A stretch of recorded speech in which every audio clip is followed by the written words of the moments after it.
Hey guys, എല്ലാവർക്കും ഒരു പുതിയൊരു വീഡിയോയിലേക്ക് സ്വാഗതം. അപ്പോൾ ഇന്നത്തെ വീഡിയോ ഓയിൽ ആൻഡ് ഗ്യാസിനെ പറ്റി തന്നെയാണ്. അപ്പോൾ ലാസ്റ്റ് എന്നോട് കുറേ പേര് ചോദിച്ചിട്ടുള്ള ക്വസ്റ്റ്യൻസിനെ ബേസ് ചെയ്തിട്ട് നമ്മളൊരു വീഡിയോ ചെയ്യാണ്. അപ്പോൾ എന്നോട് ഏറ്റവും കൂടുതൽ ആൾക്കാർ ചോദിക്കുന്ന ഒരു ക്വസ്റ്റ്യൻ എന്നുണ്ടെങ്കിൽ ഓയിൽ ആൻഡ് ഗ്യാസ് പഠിച്ചിട്ട് ഇപ്പോൾ കറൻ്റ്ലി യൂസ്ഫുൾ ആണോ എന്ന് കുറേ പേര് ചോദിക്കാറുണ്ട്. എന്താ കേസ് എന്നുണ്ടെങ്കിൽ കുറച്ച് നാളായിട്ട് ഓയിൽ ആൻഡ് ഗ്യാസിൻ്റെ ഫീൽഡിൻ്റെ ട്രെൻഡ് കുറഞ്ഞുകൊണ്ടിരിക്കുകയാണ്. അപ്പോൾ ഏതൊക്കെ കോഴ്സുകളായിരിക്കും ഓയിൽ ആൻഡ് ഗ്യാസിൽ ഇനി ഫ്യൂച്ചറിൽ ഉപയോഗം ഉണ്ടാവുക? ഇപ്പോൾ എല്ലാവരും QC കോഴ്സാണ് ചെയ്യുന്നത്. അപ്പോൾ ഇപ്പോഴും കുറേ പേർക്ക് ഡൗട്ട് കാര്യങ്ങളൊക്കെ വന്നുകൊണ്ടിരിക്കുന്നുണ്ട്. അപ്പോൾ ഇൻസ്റ്റിറ്റ്യൂട്ടിനെ കുറിച്ച് കുറേ പേര് ചോദിക്കുന്നുണ്ട്. അപ്പോൾ എൻ്റെ ഫസ്റ്റത്തെ ഒരു ക്വസ്റ്റ്യൻ എന്നുണ്ടെങ്കിൽ നിങ്ങളുടെ ഏറ്റവും കൂടുതൽ ആൾക്കാർ ചോദിച്ചിട്ടുള്ളത് ഓയിൽ ആൻഡ് ഗ്യാസിലെ കോഴ്സിനെ പറ്റിയിട്ടാണ്. അപ്പോൾ നമ്മൾ കോഴ്സിനെ പറ്റിയിട്ടുള്ള ഡീറ്റെയിൽഡ് വീഡിയോസ് ഓൾറെഡി ചെയ്തിട്ടുണ്ടായിരുന്നു. എന്നാലും വീണ്ടും പറയുകയാണ്, ഓയിൽ ആൻഡ് ഗ്യാസ് കോഴ്സുകൾ നിങ്ങൾ പഠിച്ചിട്ടുള്ള ഏതാണോ കോഴ്സ്, നിങ്ങൾ ബേസിക്കലി പഠിച്ചിട്ടുള്ള ഡിഗ്രി ആണോ, +2 ആണോ, അല്ലെങ്കിൽ BTech ആണോ, ഡിപ്ലോമയാണോ, അതിനെ ബേസ് ചെയ്തിട്ടുള്ള കോഴ്സുകൾ സെലക്ട് ചെയ്യാനായിട്ട് നിങ്ങൾ ശ്രദ്ധിക്കുക. എല്ലാവരും എടുക്കുന്ന കോഴ്സ് പഠിച്ചുകൊണ്ട് നിങ്ങൾക്ക് ജോലി കിട്ടണമെന്നില്ല. പിന്നെ പല ഇൻസ്റ്റിറ്റ്യൂട്ടുകളും നൽകുന്ന തെറ്റായ ഇൻഫോർമേഷൻ അനുസരിച്ചും കുറേ പേര് എടുക്കാറുണ്ട്. അപ്പോൾ അതും വളരെ ശ്രദ്ധിക്കുക. QC കോഴ്സുകൾ QC റിലേറ്റഡ് ആയിട്ട് പഠിച്ചിട്ടുള്ള മെക്കാനിക്കലോ അല്ലെങ്കിൽ ഡിപ്ലോമയോ അങ്ങനത്തെ കഴിഞ്ഞിട്ടുള്ള ആൾക്കാരുകൾ മാത്രം QC കോഴ്സുകൾ എടുക്കുക. അല്ലാതെ ഡിഗ്രി പഠിച്ച ആൾക്കാരുകൾ ബാക്കി കുറേ ഫീൽഡുകളുണ്ട്. ഞാൻ കുറേ പേർക്കായിട്ട് ഇൻസ്റ്റാഗ്രാമിൽ എന്നോട് ചോദിക്കുന്ന എല്ലാവരോടും ഞാൻ പറയുന്ന കാര്യങ്ങൾ ഇതൊക്കെ തന്നെയാണ്.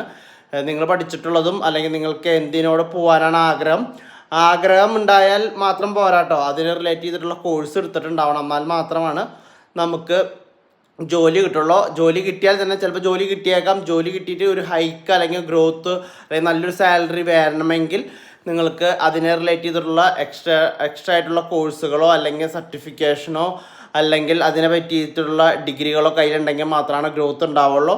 അപ്പോൾ അതിനെ ബേസ് ചെയ്ത് പഠിക്കാൻ നോക്കാം. പിന്നെ എല്ലാവർക്കും ഓയിൽ ആൻഡ് ഗ്യാസ് ഫീൽഡിൽ ഇഷ്ടപ്പെടണമെന്നില്ല. ഡ്യൂട്ടി ടൈം വളരെയധികം കൂടുതലാണ്. പിന്നെ കുറേ പേര് എന്നോട് ഇപ്പോൾ റീസെൻ്റ് ചോദിക്കുന്ന ക്വസ്റ്റ്യൻ തന്നെ ഹെൽത്ത് ഇഷ്യൂസ് ഉണ്ടാവുമോ എന്നുള്ളതാണ്. അങ്ങനെ ഓയിൽ ആൻഡ് ഗ്യാസ് കൺസ്ട്രക്ഷൻ, പുതിയൊരു പ്ലാന്റ് കൺസ്ട്രക്ഷൻ ചെയ്യുന്ന സമയത്ത് അങ്ങനെ ഹെൽത്ത് ഇഷ്യൂസ് ഒന്നും ഉണ്ടാവില്ല. റണ്ണിങ് പ്ലാറ്റ്ഫോം, ഭയങ്കര പഴകിയായിട്ടുള്ള റിഫൈനറി ആയിക്കോട്ടെ, അങ്ങനത്തെ ഉള്ള സൈറ്റുകളിൽ കെമിക്കൽ ഗ്യാസ് ലീക്കേജസോ അങ്ങനത്തെ കാര്യങ്ങളൊക്കെ ഉണ്ടാവാനുള്ള സാധ്യതയുണ്ട്. അപ്പോൾ ശ്വാസമുട്ട് അങ്ങനത്തെ ഉള്ള ബുദ്ധിമുട്ടുള്ള ആൾക്കാരുകൾക്ക് ബുദ്ധിമുട്ടുണ്ടാവാനുള്ള സാധ്യതയുണ്ട്. അല്ലാതെ പുതിയതായിട്ടൊരു പ്ലാന്റ് തുടങ്ങുമ്പോൾ അവിടെ എന്താ പറയുക, അവിടുത്തെ വർക്കുകൾ ചെയ്യുന്ന ആൾക്കാർക്ക് ഒന്നും ഉണ്ടാവില്ല. അവിടെ ഒന്നും റണ്ണിങ് കണ്ടീഷനിലായിരിക്കുക. അപ്പോൾ അതിനെ തന്നെ നമ്മൾ 3-4 ഫീൽഡായിട്ട് പറയുന്നതാണ്. ഫസ്റ്റ് ഗ്രീൻ ഫീൽഡ് എന്ന് പറയും, പിന്നെ അത് കഴിഞ്ഞ് തന്നെ ബ്രൗൺ ഫീൽഡ്, അങ്ങനെ ഫീൽഡുകളുണ്ട്. അപ്പോൾ എവിടെയാണ് ജോലി കിട്ടുന്നതെന്ന് നിങ്ങൾ ഫസ്റ്റ് നോക്കുക. ഗ്രീൻ ഫീൽഡ് എന്നൊക്കെ പറഞ്ഞു കഴിഞ്ഞിട്ടുണ്ടെങ്കിൽ പുതിയൊരു കൺസ്ട്രക്ഷൻ സ്റ്റാർട്ട് ചെയ്യുന്നതാണ്. അപ്പോൾ ഒരിക്കലും അവിടെ വേറെ ഇഷ്യൂസോ കാര്യങ്ങളോ ഉണ്ടാവില്ല. അപ്പോൾ നിങ്ങൾക്ക് വർക്ക് ചെയ്യാവുന്നതാണ്.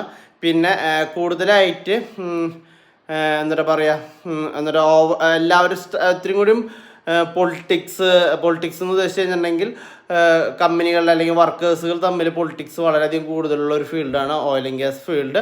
അപ്പോൾ അതുകൊണ്ട് തന്നെ നിങ്ങൾ ജോലിക്ക് ശ്രമിക്കുന്ന സമയത്ത് ഇത്തിരി എന്താ പറയുക, വർക്ക് ചെയ്യാനുള്ള മെൻറ്റാലിറ്റി അല്ലെങ്കിൽ ഇങ്ങനെ വെറുതെ ഇരുന്ന ശമ്പളം കിട്ടുന്നുള്ള ഒരു ഫീൽഡല്ല ഓയിൽ ആൻഡ് ഗ്യാസ്. അത് നിങ്ങൾ ഫസ്റ്റ് മനസ്സിലാക്കുക. പിന്നെ ഇപ്പോഴും നല്ല രീതിയിലുള്ള ചാൻസസ് ഓയിൽ ആൻഡ് ഗ്യാസ് ഫീൽഡിലുണ്ട്.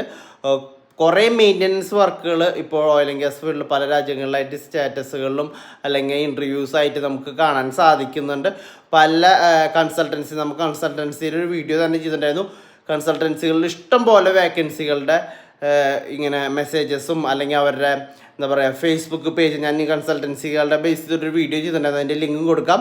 അപ്പോൾ അതിൻ്റെ ഉള്ളിൽ കുറേ അവരുടെ ഫേസ്ബുക്ക് പേജുകൾ അതുപോലെ തന്നെ ഇൻസ്റ്റാഗ്രാം പേജുകളൊക്കെ ഉണ്ട്. അതിൽ വേക്കൻസികൾ വരുന്ന സമയത്ത് അവർ പോസ്റ്റുകൾ ഇടാറുണ്ട്. അപ്പോൾ ജെന്യൂൻ ആയിട്ടുള്ള കൺസൾട്ടൻസികൾ നിങ്ങൾ തിരഞ്ഞെടുക്കാനായിട്ട് ശ്രമിക്കുക.